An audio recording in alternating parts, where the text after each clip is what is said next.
Hey guys, welcome to PM Pathshala. Guys, आज हम लेकर आए हैं विजन आईएएस की monthly current affair magazine July 2025। आज हम सिक्योरिटी करेंगे। गाइस, इकॉनमी का शॉर्ट कल आ जाएगा। Sorry for the 2 day delays because of some other task. Guys, कुछ ऐसे पर्सनल काम आ गए थे जिसकी वजह से 2 दिन वीडियोस नहीं बन पाई। मेंस के जो बच्चे एग्ज़ाम देकर आए हैं उनके मेरे को बहुत सारे मैसेजेस आए हुए हैं, तो आप बिल्कुल परेशान मत हो। हम पेपर को डिटेल डिस्कशंस करेंगे। आप लोग अभी एग्ज़ाम आराम से दे लो, ख़त्म हो जाए, फिर उसके बाद will have a detail discussion. जो बच्चे बिगनर्स भी हैं उनके भी मैसेजेस मिले हैं। आप please do not worry for anything, will discuss everything. सारा पेपर्स वगैरह डिस्कस होंगे। Let it contribute towards. पहले तो हमने अपनी मंथली मैगजीन कंप्लीट भी करना ज़रूरी है ना, तो will start that also, don't worry. Mains के लिए भी करेंगे और ये भी ख़त्म करते हैं मैगजीन भी। सिक्योरिटी में गाइस आज का पहला टॉपिक है क्वांटम साइबर रेडीनेस के बारे में। मिनिस्ट्री ऑफ इलेक्ट्रॉनिक्स एंड, हमें पता है इन्फॉर्मेशन जो टेक्नोलॉजी हमारी जो मिनिस्ट्री है, उन्होंने CERT इन, ठीक है, और साइबर सिक्योरिटी फर्म है सीसा नाम की। सीसा क्या है? एक तरह की साइबर सिक्योरिटी फर्म है। अब आपको पता है जो CERT इन है उसका फुल फॉर्म क्या होता है? Computer emergency response team. समझ में आया ना? CERT इन क्या होता है? कंप्यूटर आपका एमरजेंसी रिस्पॉन्स टीम। तो इसको हम ना एक तरह से computer security incident response team भी बोलते हैं, ठीक है ना। अब CERT बेसिकली है क्या? ये ना रिस्पॉन्ड करती है कंप्यूटर की कोई भी सिक्योरिटी का इंसिडेंट हो, कोई मालवेयर अटैक पड़ रहा हो या कोई सर्विस अटैक डिनायल कर रहा हो, तो उसमें CERT इनका बहुत बड़ा योगदान रहता है, ठीक है। तो आपको समझ आया CERT इनका क्या काम है? ये ऐप्स का काम होता है कि कोई भी इस तरह का जो अगर कोई अटैक पड़ रहा हो, कुछ ऐसा इंसिडेंट हो, तो उसके लिए डेडिकेटेड टीम होती है जो रिस्पॉन्ड करती है साइबर सिक्योरिटी इंसिडेंट्स को लेकर, ठीक है ना। और याद रखना, भारत की ये एक इंडियन नेशनल एजेंसी है जो इस तरह के इंसिडेंट्स के लिए काम करती है। अब साइबर सिक्योरिटी फर्म है सीसा, इसने जॉइंट क्या किया? एक लॉ आपका वाइट पेपर टाइटल जिसका नाम है transitioning to quantum cyber readiness. इसने पूरा प्रिपेयर किया डिसरप्टिव पोटेंशियल क्या है हमारे क्वांटम टेक्नोलॉजीज़ का, स्पेशली साइबर सिक्योरिटीज़ का। अब अगर वाइट पेपर ने ना वॉर्न भी किया है हमें, क्या वॉर्न किया है मैं आपको बता दूं कि जो क्वांटम कंप्यूटर्स होते हैं ये बहुत सीरियस थ्रेट पोज करते हैं टू करंट इंक्रिप्शन एल्गोरिथम्स में, ताकि हम असिमेट्रिक क्रिप्टोग्राफिक प्रोटोकॉल्स को ब्रेक कर पाएँ, जैसे आपके रिवर्स शमीर एडलमैन हैं या क्वांटम कंप्यूटर्स में। ध्यान रखना गाइस, एक बड़ी अच्छी काम ये करते हैं। क्वांटम कंप्यूटर्स कोई भी कॉम्प्लेक्स इंट्रैक्टेबल मैथमेटिकल प्रॉब्लम्स को सॉल्व कर सकते हैं। मशीन लर्निंग का इस्तेमाल करते हैं या ऑप्टिमाइजेशन, लॉजिस्टिक्स का कौन सा ऑर्डर में लगाना है, बहुत ही फास्ट। मतलब आप समझो क्वांटम कंप्यूटर्स जो होते हैं वो ना बहुत ही फास्ट हैं कन्वेंशनल कंप्यूटर से, ठीक है ना। तो as per this paper basically जो ये निकल कर आया है, इन्होंने एक बड़ी अच्छी बात ये की हुई है कि कोई भी डेटा जो है रिक्वायरिंग प्रोटेक्शन बियॉन्ड 2030 उसको इमीडिएट रिस्क के साथ इसको कंसिडर किया जाएगा। अब यहाँ क्या है? कुछ साइबर थ्रेट्स हैं रिलेटेड टू क्वांटम टेक्नोलॉजी। तो सबसे बड़ा साइबर थ्रेट क्या है क्वांटम टेक्नोलॉजी को लेके? तो वो है आपका harvest now decrypt later attacks. तो कुछ भी ऐसे अटैक्स हैं जिसमें एडवर्सरीज़ हैं, जिसमें हम कलेक्ट कर रहे हैं इनक्रिप्टेड या कुछ स्टोर कर रहे हैं ऐसा डेटा आज का, और हमारी इंटेंशन क्या है? डिक्रिप्ट करना।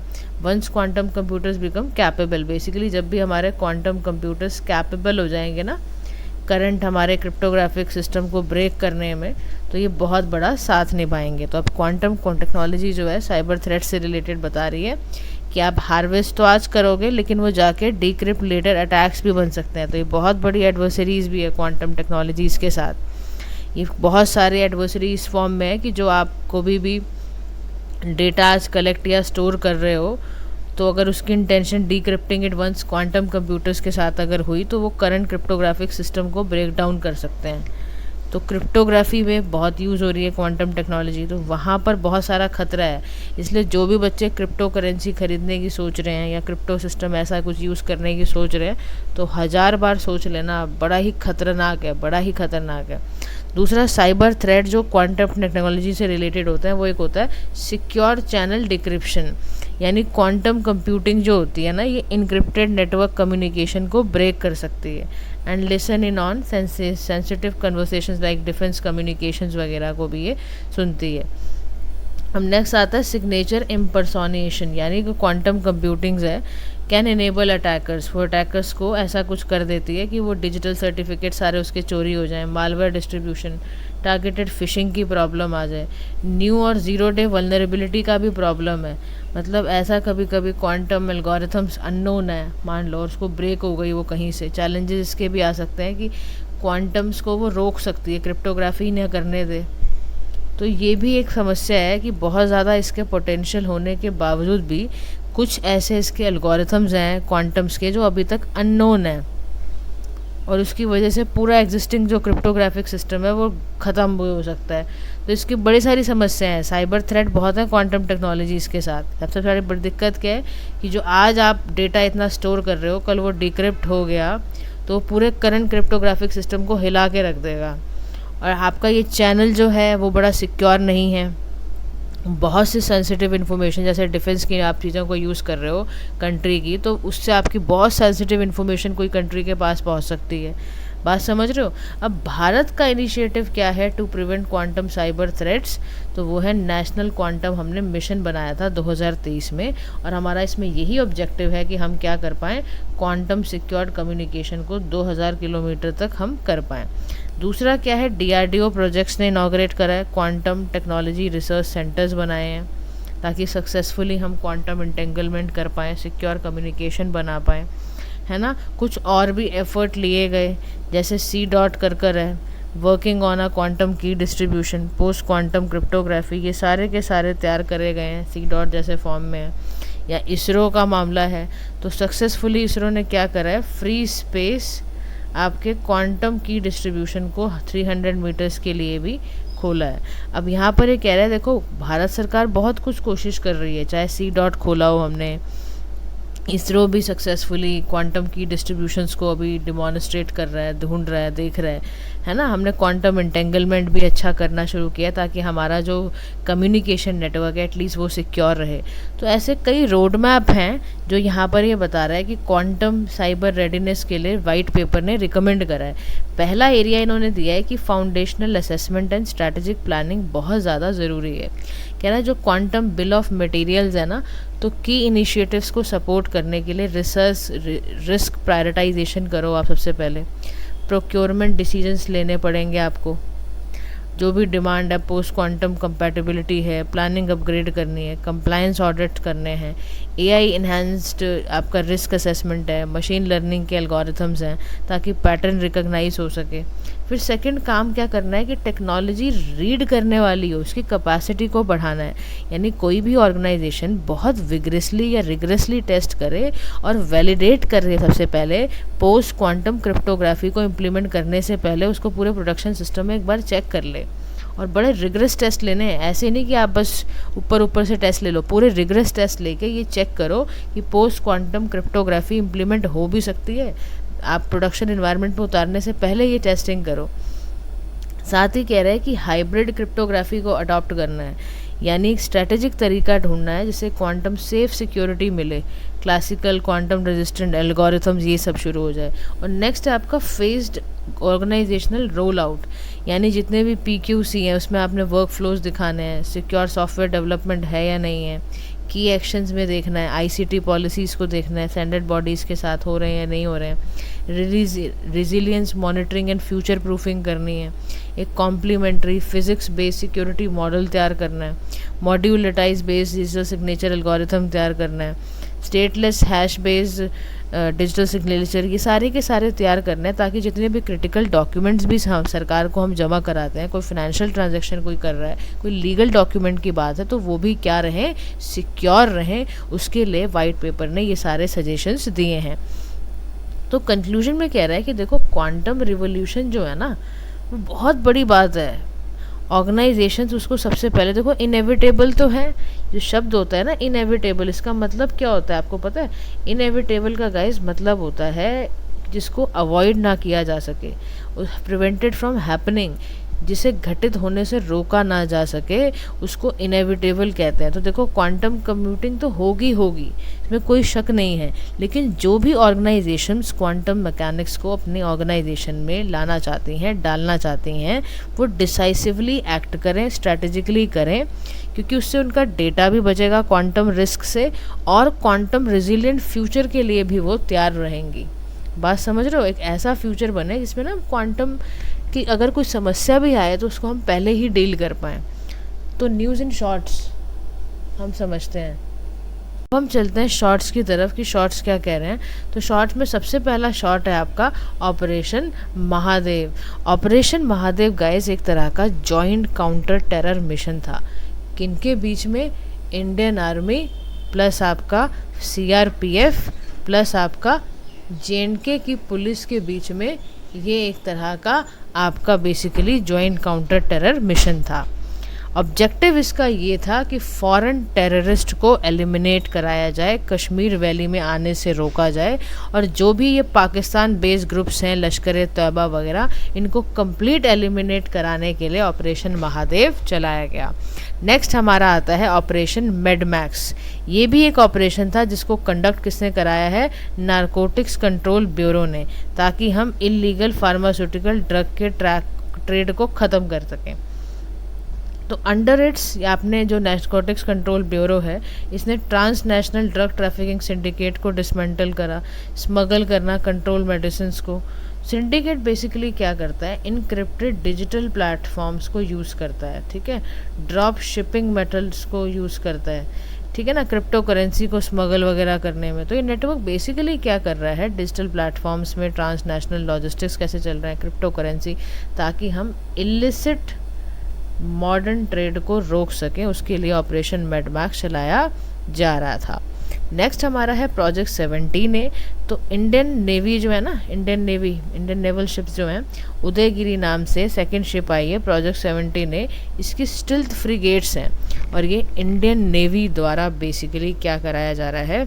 इंडियन नेवी द्वारा इसका इस्तेमाल किया जा रहा है। तो प्रोजेक्ट फॉलो ऑन किए जा रहे हैं, कोई शिवालिक क्लास का है, ताकि फ्रिगेट एक्टिव सर्विस भी दी जा सके। अब देखो एक टर्म आती है यहाँ पर स्टिल्थ। स्टिल्थ का मतलब क्या होता है? बिहेवियर डैट इज़ सीक्रेट और क्वाइट होता है ना, इसका मतलब ध्यान रखना। अब यहाँ पर लेकिन शब्द आया है पूरा स्टिल्थ फ्रिगेट्स। स्टिल्थ फ्रिगेट्स का मतलब क्या होता है समझते हैं। ये एक तरह का नेवल वॉरशिप होता है। क्या होता है? नेवल वॉरशिप होता है। एक ऐसा वॉरशिप जिसको डिज़ाइन किया गया है स्टिल्थ टेक्नोलॉजी से, ताकि इसमें रडार क्रॉस सेक्शन मिनिमाइज़ हो सकें और आसानी से एनिमी का डिटेक्शन, जो भी एनिमी शिप आ रही हो उसकी विजिबिलिटी को बढ़ाने के लिए इसको ऐसा कहा जाता है, ठीक है। तो एक तरह का टेक्नोलॉजी है, एडवांस टेक्नोलॉजी है, ताकि आपको कोई भी अगर सामने से आ रहा हो ना, कोई भी शिप अगर ऐसे दिखाई डिटेक्ट करने के लिए कि कोई भी दुश्मन की शिप आ रही है, तो उसके लिए हम यूज़ कर सकते हैं ये। तो फॉलो अप इसका था बेसिकली प्रोजेक्ट 17A जो है वो प्रोजेक्ट 17 का ही फॉलो ऑन है। शिवालिक बेसिकली इसको था। फ्रिगेट क्या होता है? मल्टी रोल वेसल है, इसको फ्लीट सर्विस में यूज़ किया जाता है शिप को बचाने के लिए कोई भी इनकमिंग एरियल थ्रेट से। या प्रोजेक्ट जो आपका P-17A शिप्स क्या है, इससे आपका स्टिल्थ का फीचर इन्हांस होता है, state of art weapon sensors वगैरह यूज़ होते हैं, ये सारी चीज़ें। अब ये बड़ा ही मल्टी मिशन है, कैपेबल है ये क्या करने के लिए? ऑपरेट करने के लिए ब्लू वाटर इन्वायरमेंट, ताकि हम कन्वेंशनल नॉन कन्वेंशनल थ्रेट्स को डील कर पाएँ in the area of India's maritime interest. और नेक्स्ट है हमारा extended range anti submarine rocket. India ने इसको टेस्ट करा है, indigenous anti submarine rocket system को। अब इसमें इरेसर क्या होता है? एक तरह का totally indigenous anti submarine rocket है, ताकि हम सबमरीन्स को कॉम्बैट कर पाएँ। फायर जो भी अनबोर्ड होती है, ट्विन रॉकेट मोटर कॉन्फ़िगरेशन के साथ इसको बनाया गया है, हाई एक्यूरेसी कंसिस्टेंसी के साथ। और ये इंडिजिनियसली डेवलप किसके द्वारा हुआ है? इलेक्ट्रॉनिक टाइम फ्यूज़ के द्वारा। तो याद रखना डिज़ाइन इंडिजिनियसली बनाया गया है, साथ ही साथ इसको पूरा काम करने का इसमें जाता है डिज़ाइन एंड डेवलप इसको DRDO के armament research and development institution जो पुणे में स्थित है उसने बनाया है, ठीक है। रॉकेट बन गया है कि अस्त्रा मिसाइल की बात करें तो DRDO और इंडियन एयरफोर्स ने बड़ा सक्सेसफुली फ्लाइट टेस्ट किया है अस्त्रा, और इसको ना हमने इंडिजीनियस रेडियो फ्रिक्वेंसी के साथ भी लगा दिया है, ताकि जो 30 MK1 प्लेटफॉर्म है उसको तैयार किया जा सके। और अस्त्रा मिसाइल एक तरह का indigenous beyond visual range air to air missile है बेसिकली। ऐसे डिज़ाइन इसको किया गया ताकि इंगेज हम कर सकें, डिस्ट्रॉय कर सकें हाईली मैनोवरिंग सुपरसोनिक एयरक्राफ्ट। और इसको डेवलप किसने किया है? DRDO द्वारा किया गया है। All weather day and night capability है इसकी 100 किलोमीटर से एक्सीड करने के लिए, ताकि state of art guidance and navigation system को हम आगे से आगे कर पाएँ। नेक्स्ट आपका प्रलय मिसाइल है। DRDO ने 2 कॉन्जिक्यूटिव सक्सेसफुल फ्लाइट टेस्ट किए हैं प्रलय मिसाइल के उड़ीसा के कोस्ट में। और याद रखना Pralay missile surface to surface short range solid propellant quasi ballistic missile है, जिसको हम हाइपरसोनिक स्पीड में चला सकते हैं। क्वासी बैलिस्टिक मिसाइल एक ऐसी क्लास ऑफ मिसाइल है जो लो ट्रैजेक्टरी है, बैलिस्टिक ट्रैजेक्टरी है, ये अपने कोर्स चेंज करती रहती है ड्यूरिंग द फ्लाइट जब भी रिक्वायर्ड होता है। और याद रखना इसको बनाया किसके द्वारा गया है? हैदराबाद बेस्ड DRDO फैसिलिटी द्वारा, और उसने कोलैबोरेट भी करा है। और इसकी जो स्ट्राइकिंग रेंज है ये कहाँ तक जाएगी? 150 से लेके 500 किलोमीटर तक ये प्रलय मिसाइल जाएगी। अब जो न्यूज़ एक्सरसाइज में है वो समझते हैं। देखो एक एक्सरसाइज रही बीच में, बोल्ड कुरुक्षेत्र 14th एडिशन था, इंडिया सिंगापुर के बीच में हुई थी ये, याद रखना। और ये आपका कंडक्ट किया गया था। टेबल टॉप एक्सरसाइज भी इसमें की जाएगी आगे, कंप्यूटर बेस्ड बॉर गेम्स भी होंगी आगे आने वाले डेज़ में, ठीक है। और इसमें ऑपरेशनल प्रोसीजर्स वगैरह भी होंगे। भारत NSX क्या है? ये भी इनाग्रेट की गई officially. National cyber security exercise है ये, इसको आप करा रहा है गांधीनगर गुजरात में। एक राष्ट्रीय रक्षा यूनिवर्सिटी है गांधीनगर गुजरात की, और एक नेशनल सिक्योरिटी काउंसिल सेक्रेटेरिएट द्वारा इसको कराया जा रहा है। इसका ऑब्जेक्टिव है कि हमारे को रियल टाइम वर्ल्ड में साइबर अटैक से बचाना। इसमें लाइव साइबर फायर जो सिमुलेशंस हैं, AI का इस्तेमाल होगा। इसको साइबर रेजिलियंस इन्वायरमेंट क्रिएट करने के लिए एक्सरसाइज की जाएगी। नेक्स्ट है हमारा सिम्बेक्स के बारे में। तो सिम्बेक्स के बारे में याद रखना, सिम्बेक्स एक्सरसाइज इंडियन नेवी की है। 32nd आपके SIMBEX Singapore Indian maritime bilateral exercise है। और इसको exercise begin as a lion king in 1994 में किया गया था। एनुअल एक्सरसाइज है, हर साल की जाती है इंडियन नेवी और रिपब्लिक ऑफ सिंगापुर नेवी द्वारा। लॉन्गेस्ट अनइंटरप्टेड मैरीटाइम ड्रिल्स है भारत की। इसमें सागर और इसमें आपका एक्ट ईस्ट पॉलिसी को लगाया गया है। लाइक कैसे लगाया गया है कि इसमें security and growth for all in the region को अलाइन किया गया है। नेक्स्ट हमारा इसके अंदर आता है टेलिस्मैन सबरे एक्सरसाइज। ये ऑस्ट्रेलिया की लार्जेस्ट मल्टीलेटरल मिलिट्री एक्सरसाइज है। ऑफिशियली कमेंस की गई है, सिडनी में कमेंस की गई है ये, ठीक है ना। तो इसमें 19 नेशंस हैं, 35,000 मिलिट्री पर्सनल्स हैं। लैंड, सी, एयर स्पेस, साइबर स्पेस सबका इस्तेमाल किया जाता है। इसके मेजर पार्टिसिपेंट हैं US, Canada, France, Germany, India, Indonesia द्वारा। ऑब्जर्वर कौन है इसमें? मलेशिया और वियतनाम। लाइव एक्सरसाइज होगी, फील्ड ट्रेनिंग एक्टिविटीज़ होगी, ग्राउंड फोर्स, ये सारी चीज़ें होंगी। जा माता क्या है? जापानीज़ का कोस्ट गार्ड शिप है इत्सुकुशिमा, ये चेन्नई में मिली है जॉइंट एक्सरसाइज जय माता के नाम से। जय माता का मतलब जापानीज़ में होता है सी यू लेटर। इसको आप जा माता को कहीं जे वो कुछ और मत समझ लेना। जॉइंट सी एक्सरसाइज है इंडिया और इंडियन कोस्ट गार्ड और जापान के बीच में। इसका यही टारगेट है कि कॉम्बैट स्किल्स इनको सिखाई जाए, इंटरऑपरेबिलिटी को सुधारने के लिए इस एक्सरसाइज को किया जा रहा है। तो गाइज इतना ही है आपका, कल मिलते हैं आपको नेक्स्ट वीडियो के लिए। आज के लिए इतना ही। Thank you so much for listening. Have a nice day to all.